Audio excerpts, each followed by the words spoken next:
So now, we are going to move on to the next section of this presentation, which is backup. And backup is basically like taking a picture of your system and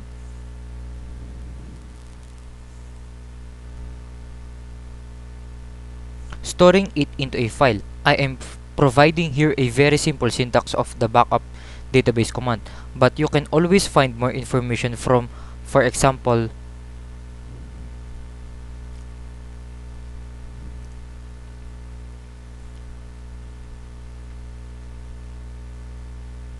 the command window by typing db2 backup, and then you get more information about the backup database command. And so there are a lot of choices or options that you can use.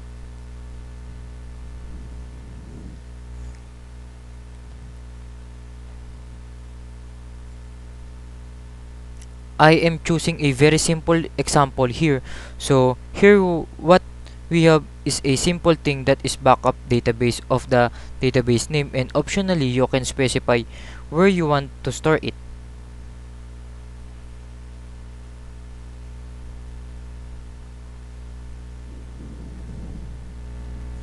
Otherwise, like any other command, it will be storing the database backup to wherever you are executing this command. So let's try an example, the one that is shown here, backup db sample to C backup. So before you do that, you have to make sure that there is this directory backups. Let me create it right now, and then I can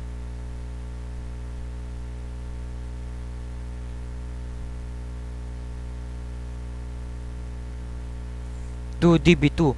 Well, let me just first see if I'm connecting to something. Yes, let me terminate this connection and clear the screen here, and let's now do a backup db sample to C backups.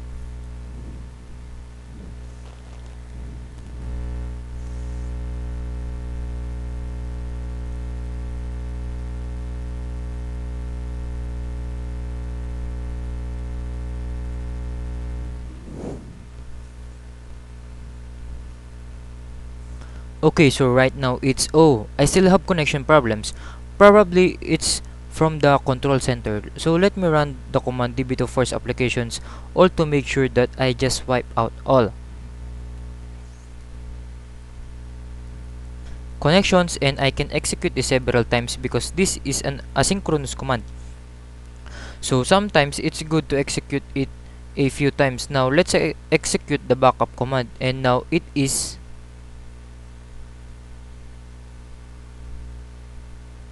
executing the backup command. Now you may say, why do I need to make sure that the database has no connections? Why did I need to force all connections? Well,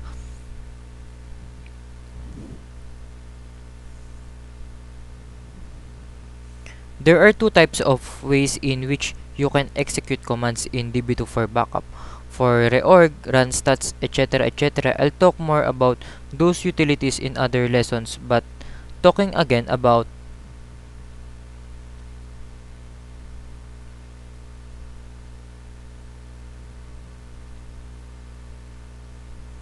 backup, you can do a backup offline or a backup online. What does offline mean? Offline means that there are no connections on your database at the time that you are issuing the backup.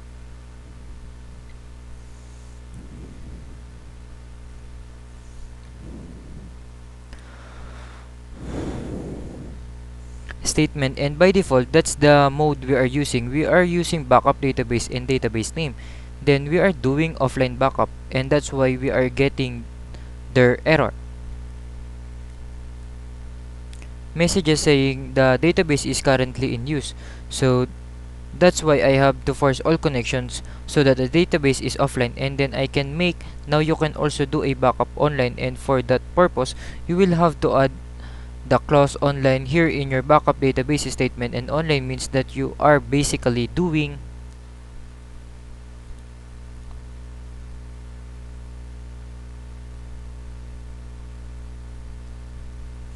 operations on the database while you are taking the backup. So there are maybe different people connected to the database, and they are doing operations on the database while you are taking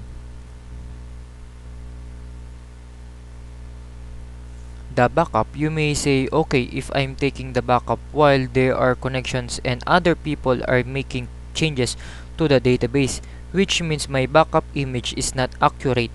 And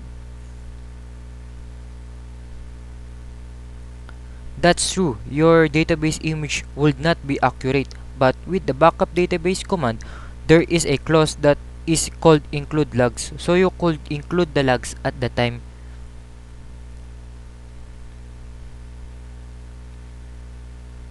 you are taking this backup, and with this you have the image and the logs together, which mean that if you need by any chance to do a restore using this backup, you can apply the corresponding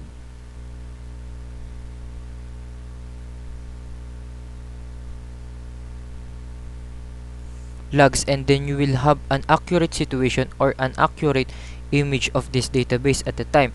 So you can include the logs when you are using an online backup.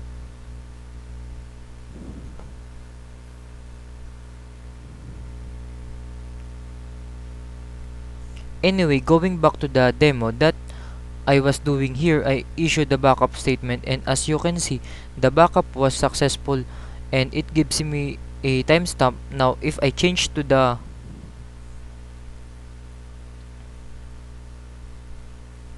backups directory and issue a dir, I will see here the file. So this is the name of the backup, and it also shows me the size of this file, and sometimes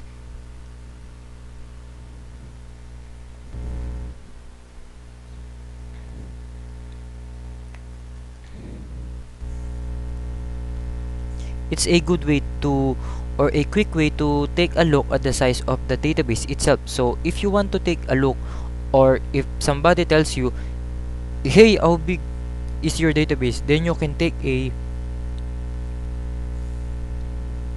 backup and look at the backup, and then you can estimate the size based on the size of this backup. Also, you can do it from the control center. From the control center, you can see the size of a backup. Let me see if we can see it right now. See, from the control center here, I have this sample database selected, and from here you can also see the size of the backup, approximately 126 megabytes anyway. Now the syntax for the backup command needs to be shown here.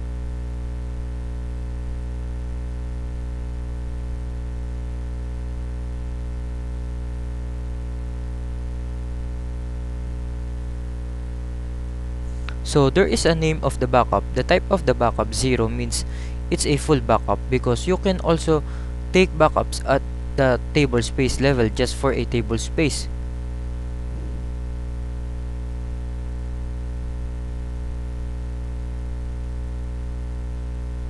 There are different values here. You can specify db2 the name of the instance, then this one's node will be a fixed number, and cut end will be a fixed number, because we are not working with database partition feature, which is on other editions of db2, where you can have different partitions for your database. So this will be fixed for db2 express C.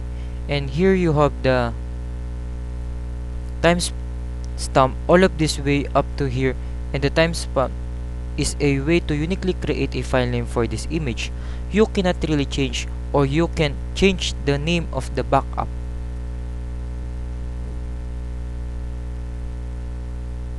You can change it, but then you have to put the name back, the original name, if you want to restore. So going back to the slides, the backup was successful.